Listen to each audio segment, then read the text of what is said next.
Welcome for the students of class +2। आज हम इस चैप्टर का जो flowering in reproduction in flowering plants पढ़ रहे हैं, इसका कंप्लीट 4th पार्ट है। इसके बाद ये कंप्लीट हो जाएगा चैप्टर। इससे पीछे तक जो हमने चैप्टर्स के टॉपिक पढ़े थे वो डेवलपमेंट ऑफ एंडोस्पर्म तक देख लिया था। अब development of embryo, seed as well as fruits और ये बाकी के पार्ट्स देखेंगे। Let us study now. आज हम देखेंगे डेवलपमेंट ऑफ एम्ब्रियो। एम्ब्रियो की डेवलपमेंट देखेंगे। इसमें हम डाइकोट एम्ब्रियो और मोनोकोट एम्ब्रियो दोनों के बारे में डिस्कस करेंगे। बड़ा कम डिफरेंस होता है इनके बीच में। जो दो कोटिलेडन्स बनते हैं उस टाइम पे हल्का सा वेरिएशन आता है, छोटा सा। वो हम डायग्रामेटिकली भी देखेंगे और उसको देखेंगे किस तरह से होता है। अब हम डेवलपमेंट देखते हैं डाइकोट एम्ब्रियो का। इससे पहले हमने देखा था डेवलपमेंट ऑफ एंडोस्पर्म। एंडोस्पर्म का डेवलपमेंट हमने देख लिया था। वो जो ये हमारा पूरा एम्ब्रियो सैक था, ये जो 3N नंबर था वो एंडोस्पर्म का, जिसको हम बोलते थे प्राइमरी एंडोस्पर्म न्यूक्लियस। यहाँ इसकी डेवलपमेंट देखी थी हमने। ये बोला था जो इसकी डेवलपमेंट होती है, इसकी डेवलपमेंट के बाद ही जाइगोट की डेवलपमेंट होती है। ये जाइगोट है हमारा। The number of zygote is 2N। इसका नंबर है 2N। इसके साथ इस टाइम पे क्या क्या चेंजेस आएंगे जब जाइगोट की डेवलपमेंट शुरू होगी। अब ये जो कौन सा सेल था, ये सिनर्जिड। क्या था ये? सिनर्जिड सेल था, ये भी और ये वाला भी। ये हमने दिखा रखा है, बड़ा छोटा सा दिखा रखा है। ये आपको ऐसा ना लगे कि छोटा बना रखा है, बना है हमने खुद छोटा किया। इसको भी रिग्रेस करता हुआ दिखाने की कोशिश कर रहे हैं। इसका मतलब है ये खत्म हो रहे हैं, डीजनरेट हो रहे हैं। These both cells are getting degenerated, खत्म हो रहे हैं आहिस्ता आहिस्ता। They are getting degenerated, synergids भी। और यहाँ पे भी बहुत छोटे हमने दिखा रखे हैं ऑपोजिट एंड पे, जिसको हम चलाजल एंड बोलते हैं। चलाजल एंड बोलते हैं। इस एंड पे जो सेल्स होते थे यहाँ बड़े बड़े एंटीपोडल सेल्स इनको बोलते थे, ये भी यहाँ पे डीजनरेट होते हुए दिखा रखे हैं। बहुत छोटे छोटे हमने दिखा रखे हैं। ये डीजनरेट होते जाएंगे और ये भी डीजनरेट होते जाएंगे। तो अब यहाँ पे ये स्ट्रक्चर जो हमने ये दिखा रखा है, zygote with nucleus as well as its cytoplasmic content. इसके पूरे साइटोप्लाज्मिक कंटेंट है, इसके साथ हमने इसको दिखा रखा है। Now it will go for division. अब ये डिवीजन के लिए जाएगा। अब यहाँ पे जो डिवीजन्स होंगी सब माइटोटिक डिवीजन्स होंगी। ये आप ध्यान रखें, जब भी हम इस तरह की बात करते हैं तो आपने ये तो जरूर दिमाग पे रखनी बात है कि कौन सी टाइप की डिवीजन कहाँ होती है, क्योंकि यहीं से ही क्वेश्चन पूछ लिए जाते हैं कि ये बताएं कि कहाँ पे कौन सी डिवीजन। पता भी होता है बच्चे के बार, आंसर नहीं कर पाते। तो आप ये थोड़ा ध्यान रखें जब भी हम इस तरह से करेंगे। 2N इसका नंबर है, ये भी आप ध्यान रखें। अगर माइटोटिकली डिवाइड करेंगे तो सभी सेल्स में नंबर क्या रहेगा? 2N ही रहेगा।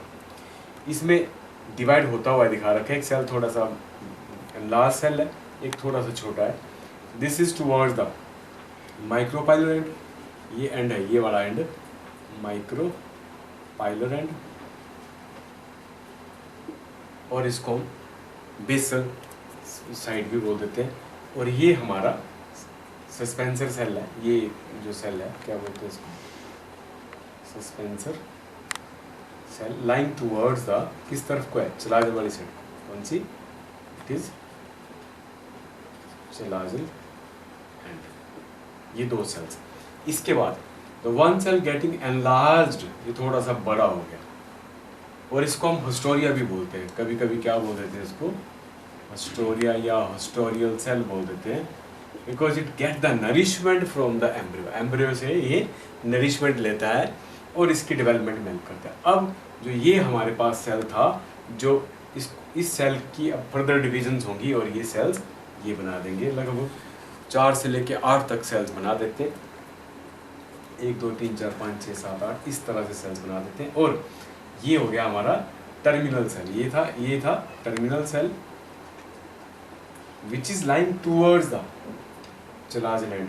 मतलब ये जो एंड है इसको एम्ब्रियोनल एंड भी बोल देते हैं। क्या बोलते हैं? एम्ब्रियोनल एंड भी बोल देते हैं, या पोल भी बोल देते हैं, embryonal pole. And later it divides and form the number of cells and it forms a shape globular embryo. किसकी शेप ले लेता है ये? Globular embryo. और ये जो सस्पेंसर सेल था यही सेल है ये, it go divides and form number of cells, लगभग 4 से 6 और 8 तक सेल्स ये बना देते हैं, कम ज़्यादा होते हैं, 8 तक तो होते हैं, 6 से 8 तक। और then it divides and form a shape, globe like shape, and this is known as globular embryo. Clear हुई बात यहाँ तक?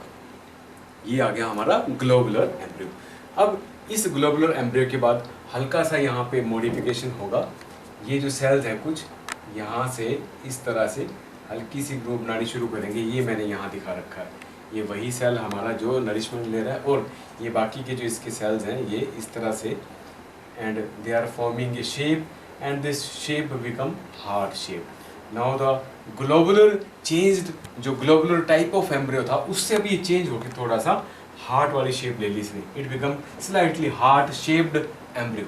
ये हार्ट शेप्ड एम्ब्रियो लेने के बाद अब ये जो है यहाँ से अंदर को ऐसे डिवाइड होता हुआ इन पार्ट से अंदर को ऐसे घुसता हुआ चलता है, जैसे ये दिखा रखा है मैंने। तो ये दोनों ही एंड्स में से ये अंदर को ऐसे आता चलता है, दोनों ही साइड्स में से ये। तो एक ही पार्ट के 2 पार्ट दिखने शुरू हो जाते हैं हमें, और ये पार्ट जो है यहाँ तक ये एंड कर देता है। इस पार्ट को इस नाम से बुलाते हैं प्ल्यूमूल। क्लियर? और ये दोनों पार्ट क्या बन गए? 2 कोटिलेडन्स बन गए, 1 2। These are known as cotyledons. Cotyledons का मतलब बीज पत्र। जैसे मान लो कि मटर है, या सफ़ेद चने हैं, या काले चने हैं, या इस तरह के, या राजमा जो आपने देखे होंगे, उनको अगर आप भिगो के और उसके बाद देखें खोल के तो 2 भाग निकलते हैं उनको कोटिलेडन्स बोलते हैं, बीज पत्र बोलते हैं, जिनमें फूड स्टोर रहता है। ठीक है, ये कोटिलेडन्स हैं। और ये इसका पार्ट है प्ल्यूमूल। प्ल्यूमूल क्या है? बेसिकली ये जो कोटिलेडन्स हैं, ये कोटिलेडन्स का ये जो एरिया है, ये ऊपर वाला एरिया है इनका, ये कोटिलेडन्स का ऊपर वाला एरिया, और ये इसका नीचे वाला एरिया, लोअर एरिया। और यहाँ पे मैंने कुछ सेल्स बना के रखे हैं, 3 और 4 सेल की थिक लेयर है यहाँ पे। ये जो एरिया है ये 3 और 4 सेल्ड थिक लेयर है जो यहाँ पे, और ये सारा स्टोरिया पार्ट हो गया, और ये बाद में डिजेनरेट कर जाता है। ये लोअर पार्ट वो इसको बोलते हैं हाइपो कोटाइल, कोटिलेडन्स का नीचे वाला भाग, तो इसको क्या बोल देते हैं हम? हाइपो, नीचे, कोटाइल मतलब कोटिलेडन्स के नीचे। ये कोटिलेडन्स के ऊपर वाला पार्ट, ये वाला, ये जो ये, इसको क्या बोलते हैं? एपी। क्या बोलते हैं? AP quartile. एपी मतलब ऊपर, कोटिलेडन्स के ऊपर वाला भाग। तो ये हुआ एपी कोटाइल, कोटिलेडन्स ऊपर वाला पार्ट। और यहाँ से निकलता है प्ल्यूमूल पार्ट, और प्ल्यूमूल क्या करता है? It will give rise to shoot. क्या करता है ये? यहाँ से शूट निकलती है, यहाँ से स्टेम निकलता है, फिर वहाँ से लीव्स अराइज करते हैं, तो वो तना ऊपर को चल पड़ता है। और जो हाइपोकोटाइल है, hypocotyl will give rise to radical part. ये किसको अराइज करवाता है? रेडिकल पार्ट को अराइज करवाता है। और रेडिकल से क्या बनता है? रेडिकल से रूट बनता है, और उसके बाद फिर रूट कैप बनता है। इसका आगे जो है, इसका अगला स्ट्रक्चर मैं आपको अगले उसमें दिखाता हूँ, उसमें थोड़ा और ज़्यादा क्लियर आपको पता लगेगा।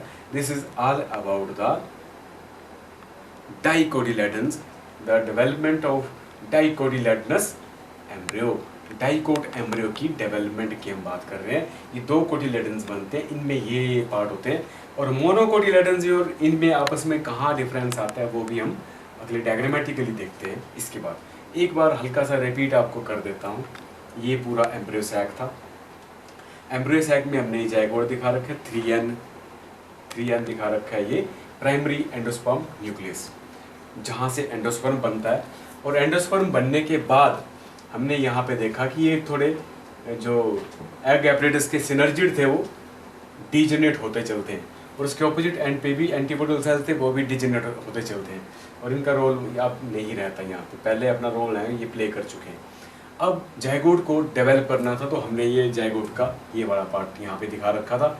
ये इसने डिवीजन करी, ट्रांसवर्स डिवीजन हुई, इसमें 2 सेल बने, एक सेल थोड़ा एनलार्ज कर जाता है और दूसरा सस्पेंसर सेल, और इसी को हमने फिर टर्मिनल सेल बोल दिया। और एक 1 cell is lying toward the micropylar end later it divides. फिर इसने डिवाइड किया और 6 से 8 सेल्स की स्टेज लेके गया, और उसके बाद लेटर वो फिर डिविजन्स के लिए गए, और उन्होंने एक ग्लोबुलर सी शेप बना दी, इसको बोलते हैं ग्लोबुलर एम्ब्रियो। इसके बाद इसने थोड़ी सी और मॉडिफिकेशन करी और ये हार्ट की तरह इसने शेप लिया, इसको बोलते हैं हम हार्ट शेप एम्ब्रियो। और इसके बाद थोड़ा और ज़्यादा डिप्रेशन इसमें अंदर तक चली गई है, ग्रूव सी ग्रो करती हुई, और ये बन के 2 कोटिलेडन्स। और यहाँ पे कुछ सेल्स की एक रो मैंने दिखा रखी है, 3 सेल थिक लेयर है, पूरी नीचे तक रो है, जो फर्दर एक्चुअली रोल प्ले करते हैं for the formation of dermatogen, जो एपिडर्मिस, डर्मिस और इसके वेस्कुलोबंडल्स, उनको बनाने में इनका रोल होता है। वो यहाँ पे हम इतना ज़्यादा डिटेल डिस्कस नहीं करेंगे, इतना ही करेंगे। इसके बाद का अगला डायग्राम आगे देखते हैं। आई होप आपको ये पता लग गया होगा। नेक्स्ट हम अगले स्ट्रक्चर में देखते हैं।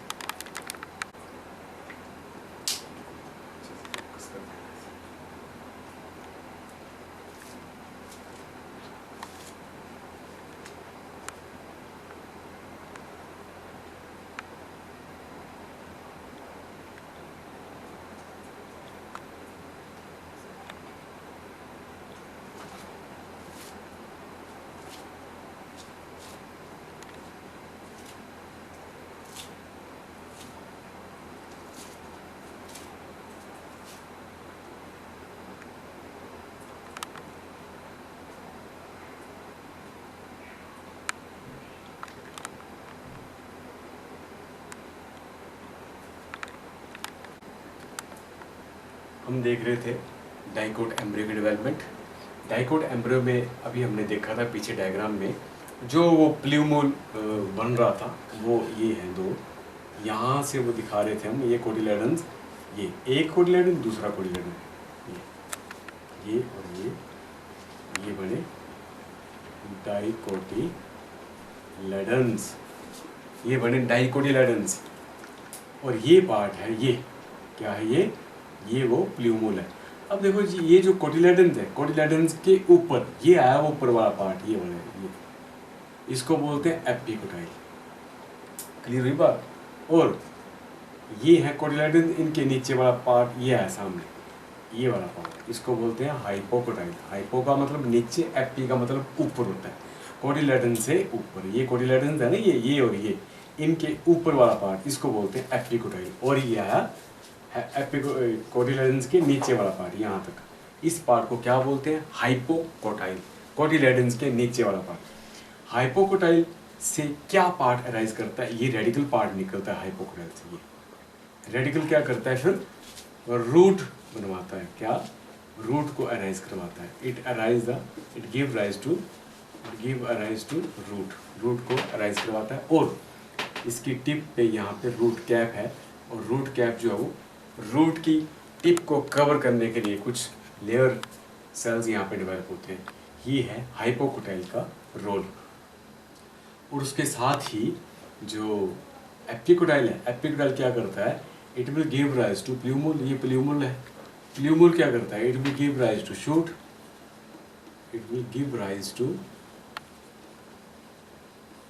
Shoot, shoot stem, and these are cotyledons. तो मुझे उम्मीद है कि आपको ये डाइकोटिलेडनस स्ट्रक्चर का अच्छे से पता चल गया होगा। इनमें एग्जाम्पल की अगर हम बात करें, जैसे पी है या ग्राम है, ओके, या इस तरह के और भी बड़े सारे फ्रूट्स हैं, प्लांट्स हैं, जिनमें ये डाइकोटिलेडन्स होते हैं। अगर बीन्स की भी बात कर लें, ये सब में ही डाइकोटिलेडन्स है। ये डायग्राम हमने साथ साथ इसलिए रखे हुए हैं क्योंकि मोनोकोटिलेडन्स का भी आपको पता होना चाहिए कि कहाँ पे वेरिएशन आएगी, कहाँ पे डाइकोट से थोड़ा सा डिफरेंट होगा, ये हम यहाँ पे ज़रूर देखना चाहेंगे। तो शुरू की जो डिविजन्स है वो तो सेम आएंगी। जो हम एम्ब्रियो से चले थे, एम्ब्रियो से जब हम चले थे तो हमने देखा था कि वो 2 सेल में डिवीजन हुई थी, उसके बाद 4 और 6 8 सेल तक डिवाइड करा था। एक लार्ज सेल था, उसने नरिशमेंट वहाँ से एम्ब्रियो के पार्ट से लिया था। और जो नीचे वाले सेल्स होते हैं वो किस पार्ट के बिल्कुल नज़दीक होते हैं, एंडोस्पर्म के बिल्कुल नज़दीक होते हैं, और वहाँ से वो नरिशमेंट लेते हैं। इसीलिए वो ग्लोबुलर सेल जो है वो वहाँ पे ग्रो कर रहे थे, because they were near to the endosperm, वो एंडोस्पर्म के नज़दीक थे, इसीलिए वहाँ से वो एंडोस्पर्म से अपना नरिशमेंट ले रहे थे। अब साथ में मोनोकोटिलेडन्स की भी बात करते हैं, तो जो सिर्फ डाई की जगह जहाँ पे ये ग्रूव बनती है वो नहीं बनेगी, इसकी जगह पे थोड़ा डिफरेंस आएगा। ये इसका एम्ब्रियोनल एक्सिस है। ये क्या है? एम्ब्रियोनल एक्सिस है। एम्ब्रियोनल एक्सिस के लेटरल साइड पे ऐसे, जैसे मान लेते हैं कि ये एम्ब्रियोनल एक्सिस है, ये है ये, तो ये हुई इसकी लेटरल साइड, ऐसे को है ये ऐसे, ये इस तरह से लेटरल साइड, ये सामने से इसका एक्सिस आ रहा है ये, और ये लेटरल साइड पे ये पार्ट है, इसको बोलते हैं स्कूटेलम। क्या बोलते हैं इसको? स्कूटेलम बोलते हैं। स्कूटेलम के साथ ये इसका लोअर वाला पार्ट आ गया, ये इसको ऊपर वाला पार्ट, ऐसे सामने को ऊपर वाला पार्ट आया ये ऐसे। ये इसमें क्या है, एक कॉनिकल सी शीथ दिख रही है हमें, ये कौन सी? ये शीथ, इसको बोलते हैं कोलियोटाइल। और यहाँ से ये वाला जो पार्ट है, इस पार्ट को प्लूमूल बोलते हैं, और ये शूट अपेक्स को अराइज करवाता है यहाँ से। और यहाँ पे साथ में हमने एक एपीब्लास्ट दे रखा है। एपीब्लास्ट का मतलब है ये छोटा सा एक फ्लैप लाइक स्ट्रक्चर है, जो ये शो कर रहा है कि दूसरा कोटिलेडन है नहीं, एक्चुअल में एक ही कोटिलेडन होता है इसमें, ये सिंगल कोटिलेडन होता है, ये कोटिलेडन बनाता नहीं है। एपीब्लास्ट ये शो कर रहा है it may give the presence of the second cotyledon, but it is not a two cotyledons, single ही कोटिलेडन है। और ये क्या है? ये कोलियोटाइल है, ये वाली जो कोनिकल शेप है ये कोलियोटाइल। कोलियोटाइल के अंदर ये शूट अपेक्स की पार्ट है जो अराइज करवाता है। यहाँ पे लीफ प्राइमोर्डिया अराइज करते हैं। यहाँ पे क्या करता है? लीफ प्राइमोर्डिया, जो पहले लीव्स अराइज करते हैं शूट के टिप पे, ये वो यहाँ से अराइज करते हैं। ये सिंगल कोटिलेडन है, इसका एम्ब्रियोनल एक्सिस है। इसके बिलो पार्ट में एक अनडिफरेंशिएटेड शीथ होती है। यहाँ पे क्या होता है? अनडिफरेंशिएटेड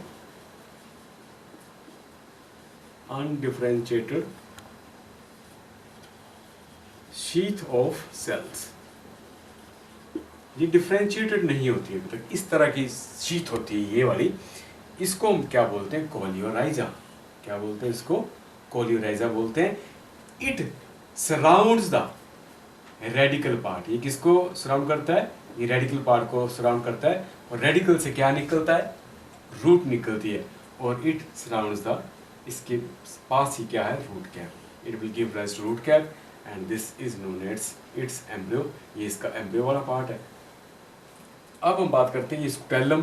स्कूटेलम के पास ये जो है यहाँ से एंडोस्पर्म आता है इसका, और ये इसको फर्दर डेवलपमेंट के लिए भी नरिश करता है। इसी स्ट्रक्चर की एक और फॉर्म ले रखी है हमने, ये मोनोकोट सीड ले रखा है हमने मेज का एक लॉन्गिट्यूडनल सेक्शन है। ये थोड़ा और अच्छे से आपको पता चल पाए, क्योंकि यहाँ से शायद आपको बहुत अच्छे लेवल पे पता ना चले, तो इसको एक और फॉर्म दिखाने की मैंने कोशिश की है। जो मक्की का एक पूरा फ्रूट एक सिंगल होता है, उसको पूरा फ्रूट बोलते हैं। वो एक्चुअली में सीड नहीं होता है, वो पूरा फ्रूट होता है। तो उसमें क्या है, देखो ये पेरिकार्प इसलिए दिखा रखा है क्योंकि वो फ्रूट के बाहर की कवरिंग को पेरिकार्प बोलते हैं। और इसकी ये एलिरोन लेयर होती है, ये एलिरोन लेयर है इसकी, और ये सारा एंडोस्पर्म है इसका। क्या है? ये एंडोस्पर्म है। और ये वाला एरिया स्कूटेलम का है। ये जो हम यहाँ दिखा रखा था, ये स्कूटेलम का एरिया। एंडोस्पर्म से फूड जो होगा इस तरह से ट्रांसलोकेट होता है, ऐसे स्कूटेलम के रास्ते से। कैसे? एंडोस्पर्म से स्कूटेलम के रास्ते से फूड ऐसे ट्रांसलोकेट यहाँ तक आता है ये। और यहाँ पे उसी तरह से ये वाला पार्ट, कौन सा पार्ट आ गया? ये वाला पार्ट आ गया एम्ब्रियो। ये एम्ब्रियो का पार्ट आ गया, ये सारा एंडोस्पर्म आ गया। और इसकी एक साइड पे हमने जो अपर वाली साइड है, इसको कोलियोटाइल नाम से मेंशन किया हुआ है। ये जो एक कॉनिकल सी शेप है, उसके बाद इसी के साथ ये शूट दिखाने की कोशिश, plumule give rise to shoot. यहाँ पे ये प्राइमोर्डिया बना रहा है और ये शूट बना रहा है। और इसके ऑपोजिट एंड पे ये हमने दिखा रखा है कोलियोराइजा। कोलियोराइजा के पास से ये रूट कैप रेडिकल पार्ट है। रेडिकल पार्ट से रूट कैप रूट निकलती है, फिर root tip is covered by the root cap. And this conical structure is basically, this whole part is known as embryo. But embryo is surrounded fully by the endosperm. ये endosperm है। और ये एलिरोन layer है, और इसकी बाहर की layer pericarp है। ये आपको, आई होप कि आपको ये अच्छे से पता लग गया होगा। ये है मोनोकोटिलेडनस, डेवलपमेंट जरा से डिफरेंस आएगा, वहाँ तक डिवीजन तक तो सेम ले लोगे आप, जो सेल्स की डिवीजन चलेंगी, फिर वो ग्लोबुलर शेप आया, ग्लोबुलर शेप के बाद जब वो डिवाइड होना शुरू करता है ये, तो ये डिवाइड यहाँ नहीं होगा। यहाँ जो एपिब्लास्ट की अगर हम एपिकोटाइल की हम बात करें तो ये वाला एरिया जो है, ये वाला एरिया जो है एपिकोटाइल का है, ये वाला एरिया क्या है, एपिकोटाइल का है, जहाँ से शूट निकलती है, जहाँ से लीव्स राइज करती है, ये वाला एरिया जो है एपिकोटाइल का। तो ये लोअर वाला पार्ट क्या आ गया, हाइपोकोटाइल का आ गया। ये क्या आ गया, हाइपोकोटाइल का रीजन आ गया, जहाँ से रेडिकल पार्ट निकलता है, रूट पार्ट निकलती है, और रूट उसके बाद रूट कैप निकलती है। तो ये हुई डेवलपमेंट मोनोकोट की, और इससे पीछे की डेवलपमेंट थी डाइकोट की। आई होप कि आपको ये अच्छे से पता चल गया होगा। इसके बाद हम इसका नेक्स्ट पार्ट देखते हैं।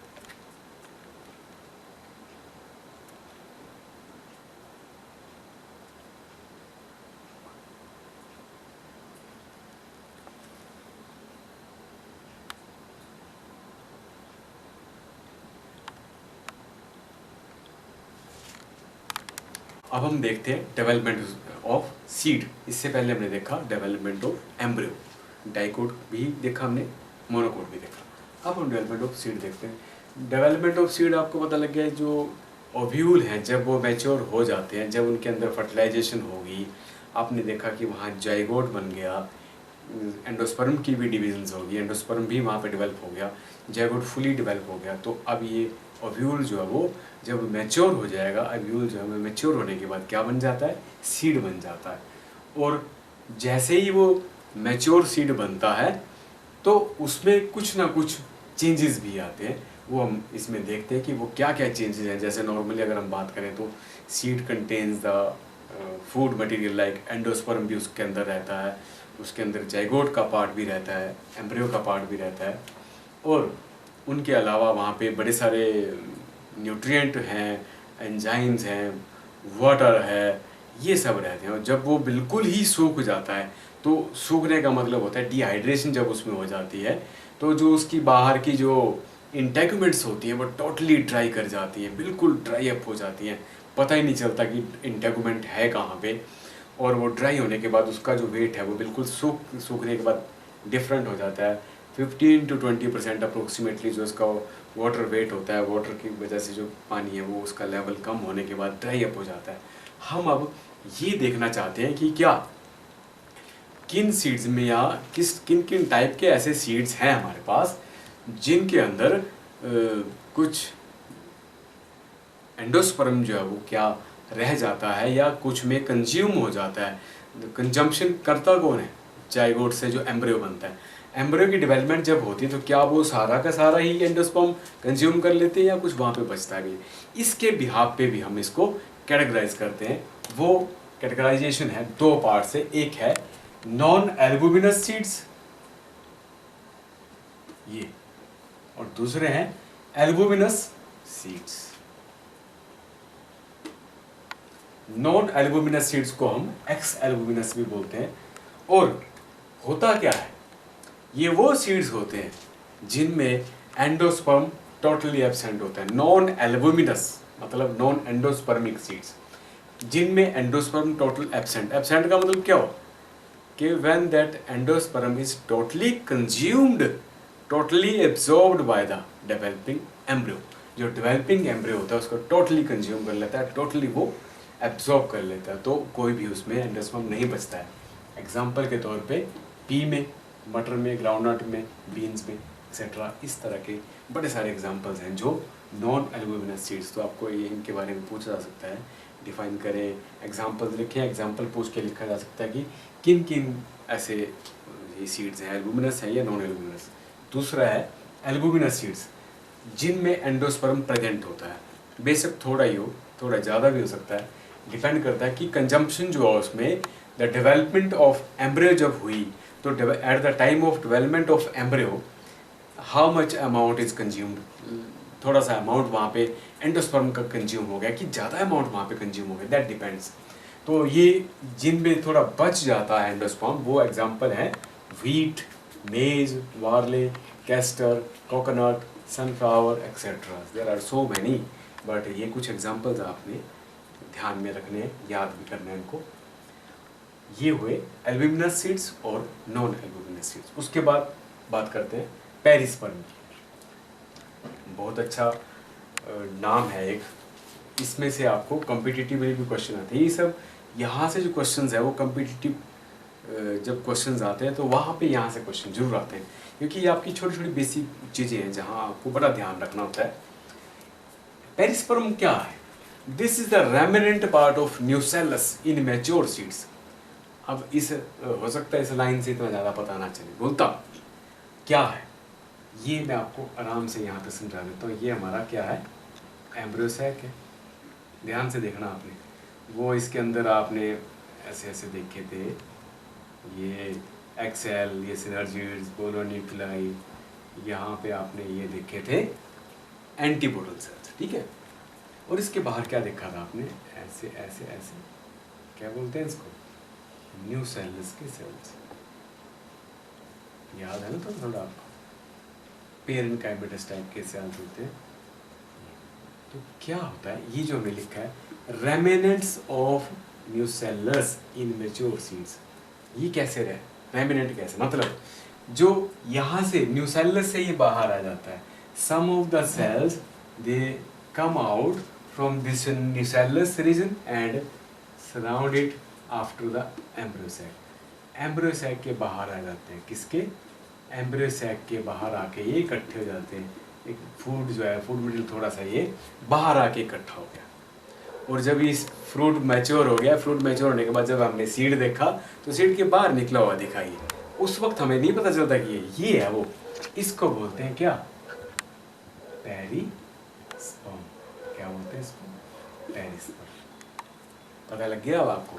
न्यूसेलस के cells they are come out from the nucellus region and surround one part of the nucellus. Nucellus के एक साइड को आके इकट्ठा हो गया और वहाँ पे डिपॉजिट हो गए। इनको हम पेरिस्पर्म बोलते हैं। और इनमें बेस्ट एग्जांपल्स हैं ब्लैक पेपर का, काली मिर्च जिसको बोलते हैं, बीट रूट, अगर हम आपने नाम सुना होगा वो बीट वही है। कॉफ़ी है इसमें, कॉफ़ी में भी होते हैं, कॉफ़ी के बीज में। और कैस्टर्स में, कैस्टर का मैंने यहाँ पे बताया, ये है वो, ये जो है ये इसको बोलते हैं ये पेरिस्पर्म। ये जो दिखा रखा है यहाँ पे, क्लियर हुई यहाँ तक बात?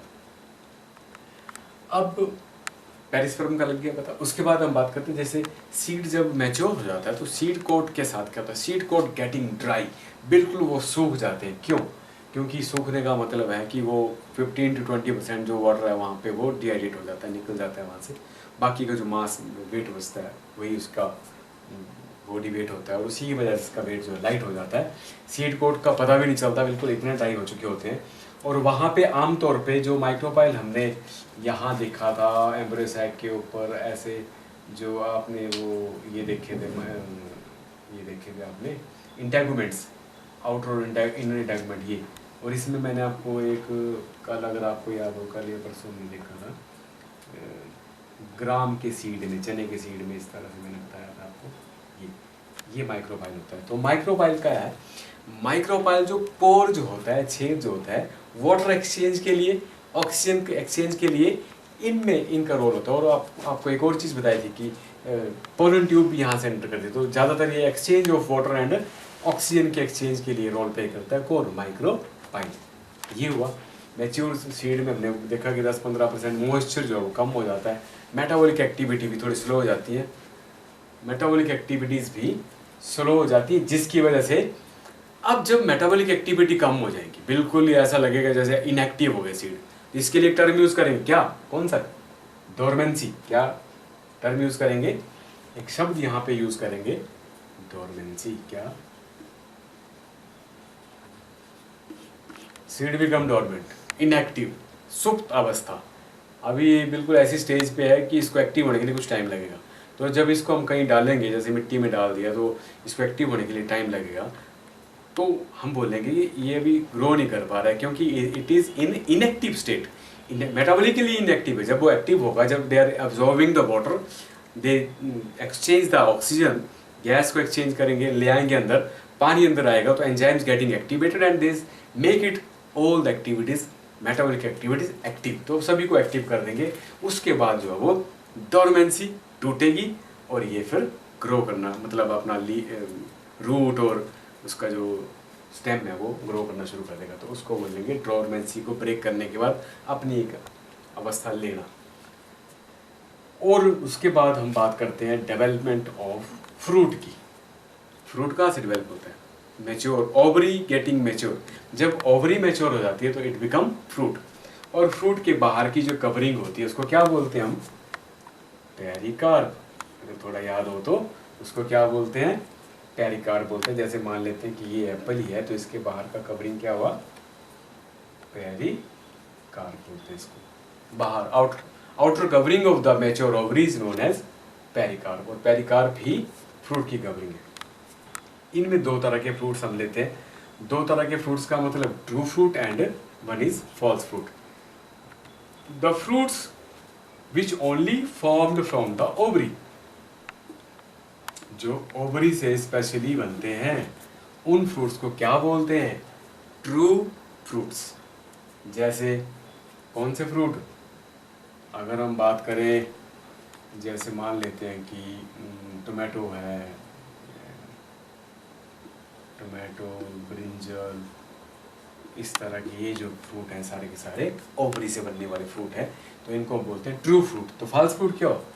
The fruit which is not developing from the ovary, जो ओवरी से नहीं बनता हो और ओवरी को छोड़ के किसी और पार्ट से बन जाता हो। जैसे मान लेते हैं कि ये जो फ्रूट है वो that is formed from the thalamus.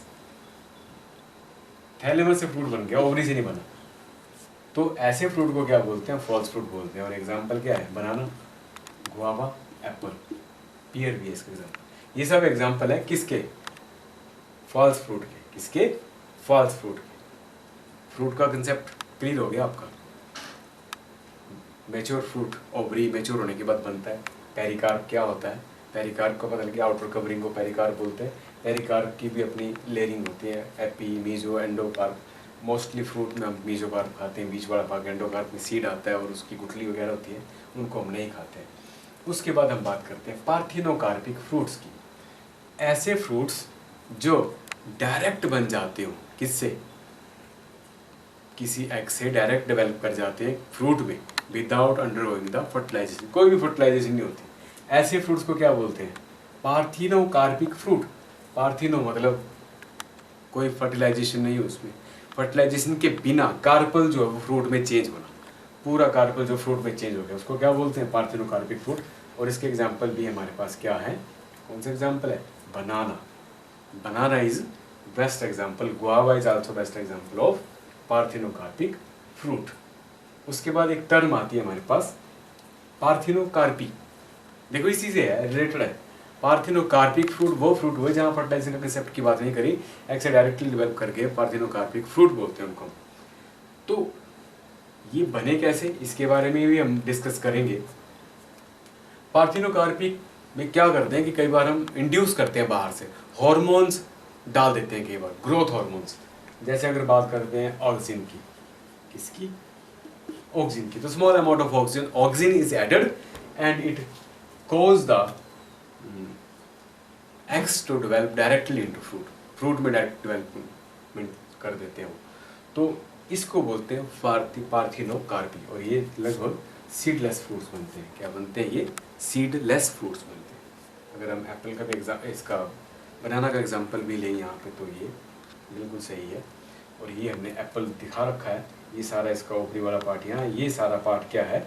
ये सब थैलेमस है। क्या है ये वाला एरिया सारा थैलेमस है। थैलेमस से बना ये फ्रूट है, ये फॉल्स फ्रूट। ये पार्थिनोकार्पिक का पता लग गया आपको? पार्थिनोकार्पिक फ्रूट का पता लग गया आपको? फ्रूट का पता लग गया आपको? ट्रू फ्रूट, फॉल्स फ्रूट का पता लग गया? पेरिस्पर्म का पता लग गया? बाकी सारा क्लियर हो गया। अब हम अगला पार्ट डिस्कस करते हैं, इसका नेक्स्ट पार्ट। नेक्स्ट पार्ट हमारा है viability of seeds after dispersal. हमें पता लग गया कि हमारा फ्रूट मैच्योर हो गया, फ्रूट के अंदर सीड्स भी मैच्योर हो गए, तो इनको अब इनका फ्यूचर क्या, इनका फेट क्या? इनको चाहिए कि कहीं गिर जाएं, फिर से कहीं ग्रो कर जाएं, तो इनको फेवरेबल मीडियम मिल जाए और कहीं पे सही जगह पे गिर जाएं तो ये ग्रो करके फिर नई प्लांटर्स ग्रो कर देंगे। तो इनके डिफरेंट तरीके हैं डिस्पर्सल के। कई बार क्या होता है कि जो ये जो हमारे पास बर्ड्स वगैरह हैं जो फ्रूट ईट करते हैं, या मैमल्स हैं, और भी बड़े सारे ऐसे एनिमल्स हैं जिनको ईट करते हैं और लेके जाते हैं। बर्ड्स ने क्या किया, ये उठाया, फ्रूट को ईट किया, उठाया और ले गए, और पता नहीं कहाँ जाके कितने मीटर और किलोमीटर दूर जाके उसकी सीड फेंक दिया, और वो सीड से क्या हुआ, उस सीड से फिर वहाँ प्लांट लग गया। तो यहाँ ये प्लांट लगा तो और पता नहीं कितने किलोमीटर दूर जाके वो सीड गिरा। इस तरह से प्लांट्स की सीड्स की डिस्पर्सल होती है। अब दूसरी बात यहाँ पे आती क्या है कि भाई इसकी वायबिलिटी क्या रहेगी, कब तक ये सर्वाइव कर पाएंगे। तो डिफरेंट डिफरेंट स्पीसीज के हिसाब से डिफरेंट डिफरेंट सीड्स की वायबिलिटी होती है कि ये कुछ दिनों तक सर्वाइव करेगा, कुछ महीनों तक सर्वाइव करेगा, कुछ सालों तक सर्वाइव करते हैं। कुछ का केस तो यहाँ पे बहुत भी है, वो हम यहाँ पे एग्जाम्पल भी देखते हैं थोड़े से। एक हमारे पास कुछ महीनों से लेके कुछ सालों तक, और एक 100 साल तक का एग्जाम्पल है। उसका एग्जाम्पल है ल्यूपिन का एग्जाम्पल है। क्या है वो, इट इज ए ल्यूपिन, ल्यूपिनो सार्कटिकस, ये इसका एग्जाम्पल है। इसका रिकॉर्ड जो है अप्रोक्सीमेटली 100 साल का, और it is excavated from the Arctic tundra, tundra से, आर्कटिक टुंड्रा जो है वहाँ से इसको निकाला गया था। और उसके साथ ही एक और एग्जाम्पल है, 10,000 साल तक डोरमेंट कंडीशन में रहा एक सीड, 10,000 ईयर्स तक, और उसके बाद वो जर्मिनेट हुआ। और एक और एग्जाम्पल है इसके साथ, 2000 साल तक एक सीड था डेट पाम का, फिनिक्स डेक्टाइलिफेरा का। इसका जो सीड था ये कहाँ से हमें मिला, डेड सी में मिला, जो वहाँ के राजा थे और उसके नाम से इसका पास में डेड सी था, वहाँ से ये एक्सकेवेट किया गया, वहाँ से निकाला गया। 2000 साल तक ये वायबिलिटी इसने शो की, इतने सालों तक की वायबिलिटी भी होती है, मतलब कि उसकी एबिलिटी होती है कि उसके बाद भी वो ग्रो कर पाए। उसके साथ ही हम बात कर रहे हैं यहाँ पे एक और टर्म हमारे पास है, एपोमिक्सिस एंड पॉलीएम्ब्रियोनी। ये भी छोटी छोटी टर्म्स हैं बट इम्पोर्टेंट है। अब एपोमिक्सिस क्या है, इसमें एक तो बोलता मियोसिस और सिनगैमी नहीं होगी, फ्यूजन ऑफ गैमीट नहीं होगा। ये वो प्रोसेस है जिसमें एसेक्सुअली ये डायरेक्टली डेवलप कर जाएंगे, कोई भी एग है वो डायरेक्टली डेवलप कर जाएगा without any fertilization into new individual. It is also example of asexual reproduction. ये एक एसेक्सुअल रिप्रोडक्शन की फॉर्म है जो मिमिक करता है। ऐसा लगता है जैसे सेक्सुअल रिप्रोडक्शन ही हो रहा, बट ऐसा नहीं होता है। इसके द्वारा जो ऐसे ये डायरेक्ट फ्रूट बना देते हैं उसको बोलते हैं apomixis. And examples are asteraceae and grasses. Asteraceae के और ग्रासिस के एग्जांपल्स में एपोमिक्सिस होती है। कई बार क्या होता है कि development of apomictic seeds, apomictic seeds की डेवलपमेंट भी की जाती है। वो कैसे होती है, कुछ स्पीसीज में बोलता जो डिप्लॉयड एग होते हैं, एग सेल। मतलब ये आपको कैसे पता चलेगा, ये जो सेल्स हैं, मान लेते हैं कि ये सेल्स सारे के सारे डिप्लॉयड थे, ठीक है, ये थे, इनका नंबर था 2n सभी का। यहाँ से इन्होंने जाना था मियोसिस 1 के लिए। किसके लिए, मियोसिस 1, जिसको बोलते हैं रिडक्शन डिवीजन। रिडक्शन डिवीजन नहीं हुई, मियोसिस नहीं हुई। दूसरा हमने पहले देखा था कि सिनगैमी भी नहीं होती।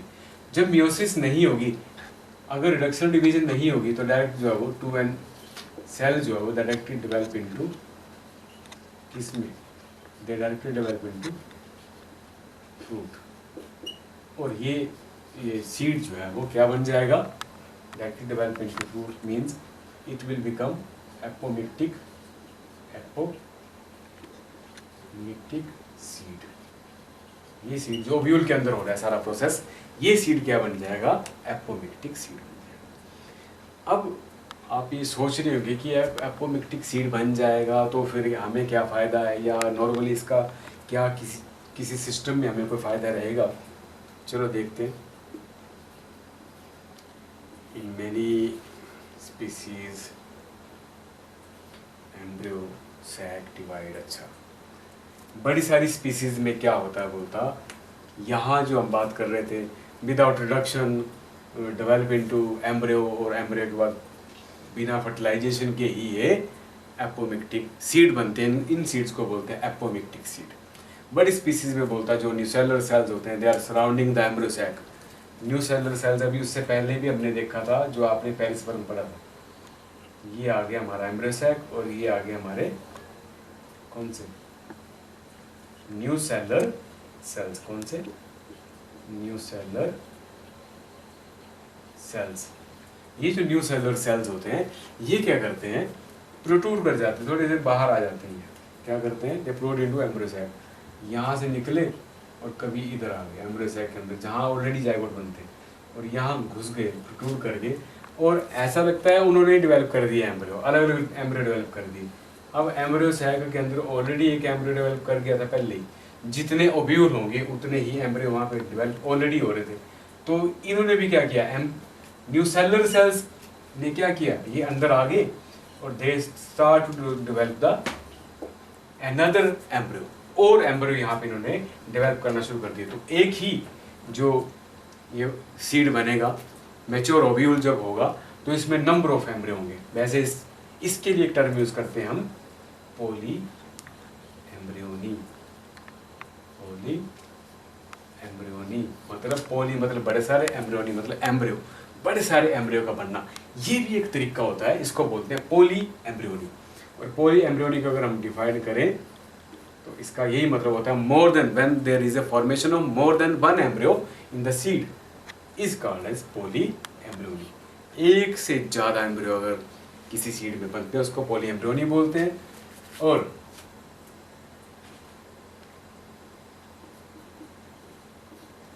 In place of hybrid seeds, चलो इसकी हम बात बाद में करते हैं। ये आपको क्लियर हो गया होगा कि पॉली एम्ब्रियोनी कैसे बनी और क्या वो टेक्निक थी। यहाँ पे न्यूसेलुलर सेल जो थे वो जो सराउंड करते थे एम्ब्रियो सैक को, वही क्या करे, उन्होंने प्रोट्रूड करके अंदर घुस गए। वो किसके अंदर, एम्ब्रियो सैक के अंदर। ऑलरेडी वहाँ पे जो एम्ब्रियो बन रहे थे उसके अलावा इन्होंने अंदर जाके डिवीजन शुरू कर दी and they start to form the another embryos. और यहाँ पे बढ़ गए बड़े सारे एम्ब्रियो, मैनी एम्ब्रियोज यहाँ पे बन गए। और ये बड़े सारे सिट्रस में ये एग्जाम्पल आता है, many citrus are showing this kind of embryo. और मैंगोज की वैराइटीज में भी होते हैं। अगर बोलता हम संतरे जो ऑरेंज है उनके बीज को ले और दबाएं तो वहाँ से अंदर से छोटे छोटे बड़े सारे एम्ब्रियो निकलेंगे एक सीड में से। तो ये एग्जाम्पल शो करता है पॉली एम्ब्रियोनी का। और पॉली एम्ब्रियोनी आपको पता लगे कि मोर than one embryo if any seed they have, उसको बोलते हैं पॉली एम्ब्रियोनी। और इसके बाद एक छोटी सी टर्म वो है in place of hybrid seeds. बोलता है जो हाइब्रिड सीड्स हम तैयार करते हैं उसमें जो है वो जो लैब में हम ये सारा काम करते हैं तो वहाँ पे काफ़ी ज़्यादा खर्च होता है। मीन्स जो कॉस्ट पड़ती है उसकी काफ़ी ज़्यादा पड़ती है। और उसमें एक चीज़ और रहती है, जब उनको हम ग्रो करते हैं फर्दर हाइब्रिड सीड्स को, तो उनमें ना सेग्रीगेशन होता रहता है। क्या होता रहता है, क्या सेग्रीगेशन होता रहता है। जो करेक्टरिस्टिक्स हैं, जीन्स हैं, वो फर्दर माइग्रेट करते रहते हैं एक से दूसरी, दूसरी से तीसरी, जनरेशन टू जनरेशन। तो वो करेक्टरिस्टिक्स में चेंज आता जाता है, उनके जो गुण सूत्र होते हैं उनमें चेंज आते जाते हैं। इसको बचाने के लिए बोलता अगर हम इनके बजाय इन्हीं सीड्स को क्या कर दें, एपोमिक्टिक सीड कर दें। क्या कर दें, इनको बोलता एपोमिक्टिक सीड में चेंज कर दें। मीन्स एपोमिक्टिक क्या हुआ, वो जो डायरेक्टली किसी सेल को क्या कर दें, डायरेक्ट एम्ब्रियो में लेके चले जाएं without the act of fertilization. तो वो जो कैरेक्टरिस्टिक वाले मतलब जो जीन्स थे इसके पास, जो गुण थे, वो वैसे के वैसे रहेंगे और सेग्रीगेशन के लिए नहीं जाएंगे। अगर हम हाइब्रिड प्लांट्स को ग्रो करते हैं, उनसे जाने वाली अगली जनरेशन में ये क्या करते हैं, सेग्रीगेशन की वजह से कैरेक्टरिस्टिक्स में चेंज आते जाते हैं। एक तो ये कॉस्टली प्रोसेस है, ऊपर से ये सेग्रीगेशन की वजह से कैरेक्टर्स में चेंज आता जाता है। अगर इसको बोलता एपोमिक्टिक प्रोसेस के थ्रू हम चेंज कर दें, एपोमिक्टिकली इसको बदल दें, तो एक तो चीप प्रोसेस पड़ेगा, मीन्स वो ज़्यादा उसमें पड़ेगा नहीं खर्च, और ये कैरेक्टरिस्टिक्स को भी मेंटेन करके रखेगा। This is the advantage over the hybridization. Means hybrid seeds का जो डेवलपमेंट है उससे एपोमिक्टिक प्रोसेस इस तरह से एडवांटेज करता है। ये आपका एपोमिक्सिस था, पॉली एम्ब्रियोनी था, और इसके रिगार्डिंग जो छोटी छोटी चीज़ें थी, चाहे वो हाइब्रिड सीड्स की हम बात कर रहे थे, चाहे एपोमिक्टिक सीड्स की बात कर रहे थे, किस तरह से उनको डेवलप करते हैं, उसका ये पूरा डिटेल था। आई होप कि आपको ये अच्छे से पता चल गया होगा। Thank you very much. ये इसके साथ ही ये वाला चैप्टर कंप्लीट हो गया। Next we will discuss next chapter that is human reproduction. Human reproduction जो अब हम